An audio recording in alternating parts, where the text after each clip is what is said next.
Bonjour à toutes et bonjour à tous, bienvenue sur la chaîne pour la présentation du Shred SCHF 45 ou plus communément appelé aussi Shred de Big Bowie. Le SCHF 45 c'est plus la référence. Maintenant au niveau du nom on le connaît plus sous le nom de Big Bowie. Vu la bête, un petit couteau entre guillemets, qui fait quand même 41 cm, on va voir ça. Avant de démarrer tout ça, je voulais déjà faire une petite dédicace. Pardon. Premièrement à ma chérie qui me suit, qui m'accompagne et qui me pousse dans ce que je fais, qui essaye de tout partager avec moi au niveau de la passion que j'ai pour les couteaux, ce qui n'est pas chose évidente pour elle, mais elle est toujours avec moi quoi que je fasse, donc je l'embrasse et je la remercie. Et voilà, ça c'était première dédicace. Et la deuxième petite dédicace, je vais remercier aussi Chris R. Jones, qui m'a rejoint récemment sur ma chaîne, qui est quelqu'un que j'estime énormément, et donc je le remercie. Voilà, donc c'était la partie dédicace. On va passer maintenant à la partie couteau, avec ce joli bébé qu'on va dévoiler tout de suite. Donc ouvrons la boîte, hein, je vous ai passé l'étape unboxing, j'ouvre les paquets, les machins, parce que je pense que tout le monde s'en fout de savoir comment on ouvre un paquet, tout le monde ouvre des paquets. Donc on va passer tout de suite à la bestiole qui est ici. Alors c'est du très très gros couteau. Très très gros couteau. À l'utilité hein, première, ça sera bien sûr, je pense, tout ce qui est élagage et gros travaux dans un camp, autour d'un camp, et même en excursion, lorsque l'on fait des bivouacs ou qu'on veut reconnaître un terrain avant, qu'on veut se dégager une zone. Avec ça, vous êtes paré pour le faire tranquillement. Donc au niveau du couteau, il fait un poids de 650 grammes. Couteau seul, hein, sans l'étui, j'ai pas vérifié avec l'étui, je pourrais vous mettre ça plus tard dans les descriptions. C'est un étui en fibre, avec une attache scratch pour le manche, mais honnêtement, il n'y en a pas besoin. Voilà, le couteau, vous secouez, il tient bien. Il est vraiment, il épouse bien l'étui, la rétention est super bonne. Et au niveau du passant ceinture, hein, c'est du costaud, hein, donc bon, après vous avez qu'un seul passant, port vertical. Mais bon, de toute façon, ce style de couteau-là, je pense que le port vertical, c'est ce qu'il y a de plus conseillé. Hein. Ou alors, à la limite, voilà, avec les passants ici, vous l'attachez sur un sac ou sur un gilet à la limite. Si vous avez un grand buste, parce qu'il faut avoir un grand buste quand même. Mais vous pouvez le faire. Donc, on va sortir la bête tout de suite. Alors, voilà. Vous voyez un peu la taille de l'engin. C'est vraiment du couteau taillé pour l'aventure. Hein. Là, vous pouvez aller dans les zones tropicales avec ça, il n'y a pas de souci. Hein. Je pense que ça, c'est un couteau, mais enfin bon, on peut même l'assimiler à une machette. Vous avez un manche ici en TPE, là. Hein, c'est un élastomère. Thermoplastique. C'est super confortable. Vous avez une prise en main, ça ne bouge pas, ça accroche, ça glisse pas. C'est vraiment, au niveau confort, c'est le top. Un trou pour la dragonne, bien sûr, ce qui peut être utile, hein, effectivement. Ici, du jimping, pour poser, pour appuyer en coupe de force. Finger choy ici, pour se rapprocher au niveau des coupes. Vous pouvez aussi bien faire des coupes, bon, de précision avec celui-ci, hein, même s'il est plus taillé effectivement pour fendre, pour fracasser, allons-nous dire, mais vous pouvez faire aussi de la précision, pas de souci, hein, le tranchant est vraiment très bon, il y a de quoi faire. Alors l'acier c'est du 8 CR13 MOV. Alors je sais que c'est pas le meilleur acier du monde, je sais que beaucoup vont dire ouais c'est limite l'acier 8 CR13 MOV machin, mais enfin bon, l'avantage qu'il a c'est qu'il est quand même assez solide et il est facile à reprendre à l'affûtage. Donc voilà, c'est pas le meilleur des aciers, mais enfin c'est pas le pire. Après vous avez un couteau qui est super complet. qui est vraiment, comme je vous ai dit tout à l'heure, équipé pour faire du gros œuvre, hein, pour faire du gros boulot. Au niveau du tranchant, vous avez un tranchant qui est super bon, hein. Voilà. D'ailleurs, ça passe, hein. Pas, vous pouvez y aller franchement, hein. Bon, j'avais déjà un peu commencé, voilà. Ça coupe, il n'y a pas de souci. Bon, après, c'est de la lame épaisse, hein, donc voilà, ça, c'est sûr que ça va rentrer moins bien qu'un petit pliant ou un truc comme ça, mais je veux dire, le tranchant est quand même impeccable. Au niveau des dimensions du couteau, donc on va revenir dessus rapidement. C'est un couteau qui fait donc 41 cm au total. Vous avez une lame de 26 ou 26,5 je crois. Voilà, on va pas jouer sur les virgules. Pour une épaisseur de 4,5 cm, donc c'est vraiment du très costaud.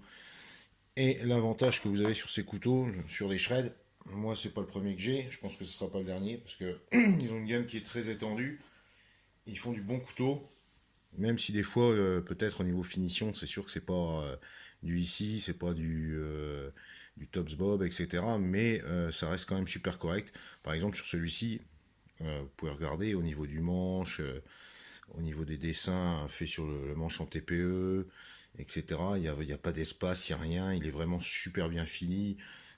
Voilà, vous avez une très belle lame, une lame Bowie, avec le shred ici qui est donc incrusté dedans, hein, qui doit être fait, je pense, je sais pas, au laser ou peut-être avec un jeu de frappe, en tout cas incrusté dans la lame.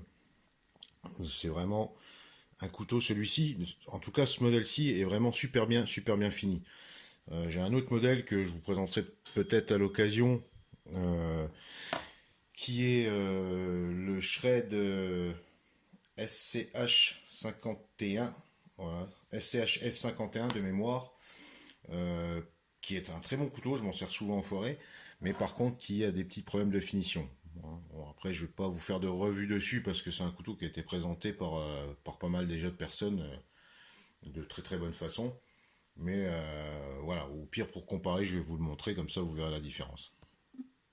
Donc voilà, j'ai été chercher donc l'autre shred que j'ai en ma possession, celui-ci. Alors qui n'est pas un petit couteau non plus, hein.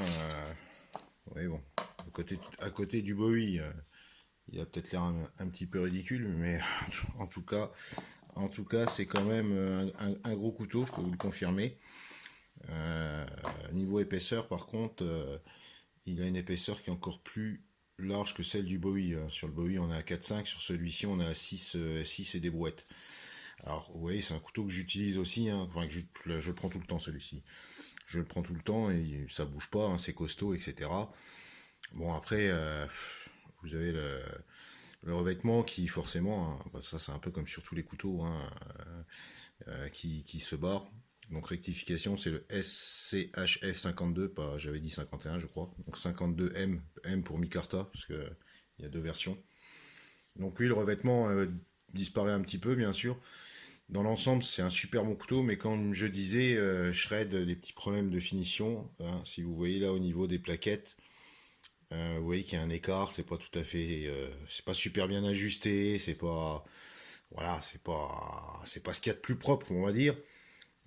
Comme je disais, c'est pas du ici comme marque, c'est pas du Tops, c'est pas du Benchmade, c'est pas, voilà, c'est pas des grosses marques, une grosse marque. Mais bon, le prix des couteaux s'en faire se ressentir en même temps, puisque hein, si vous prenez un IC5 par exemple, vous allez le payer minimum 180 euros. Et encore, je crois que ça sera sans l'étui. Là, sur le SCHF52, on est à un peu plus de 50 euros. Et quant au Big Bowie, qui est quand même monstrueux, quoi, et qui est celui-ci vraiment pour le coup très bien fait, on est sur un couteau qui varie entre 60 et 80 euros selon le site où vous allez le trouver. Bon, moi je l'ai pris sur Tourangelle, coutellerie Tourangelle, sans faire de pub, hein, je suis pas sponsorisé, j'ai rien, hein, c'est simplement que je commande des couteaux chez eux depuis très longtemps. Ils sont toujours très bien placés, entre autres.